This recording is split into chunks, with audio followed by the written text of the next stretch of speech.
Bugün Borimoldayıq. Türk food, yani Türk yeməkləri, Türk mətbəxi. Buranı belə deyək, mən hardasa bir ay olan təxmini kəşf eləmişəm. Mənim nəzərimdə bu tip, yəni bura kimi yanı yoxdur. Merhaba, hoş geldiniz Türk Mutfağı'nda. Ben Ramazan Şef. Bugünkü menümüzde başlangıç olarak mercimek çorbamız ve mantar çorbamız var, kremalı. Tabii. Dediğimiz gibi Türkiye'de çayla məşhur. Evet. Gelen misafirlere çayda Çay ikram ediyoruz. Süper. Türk kahvemiz var. Sütlaç mı? Sütlaçımız var Süper. ve baklavamız var. Baklava, Türk süper. baklava. Bunlar Ama taze bir şekilde yapıyoruz. Özellikle Slovakya'da hani her yerde bulamıyoruz.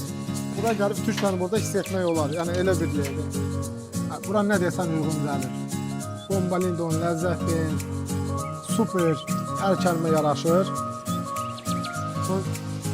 Bakın kızarmağını gösterdim size. Süper. Yemək həqiqətən çox doyumludur.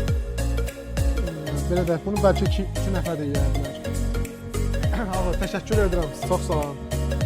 Bizə belə deyək də bir ayrı bir Azərbaycanlı bir misafirperliyi göstərildi və bizə çay gətirildi. Baxın, qəndi də yanındadır, göstərim sizə.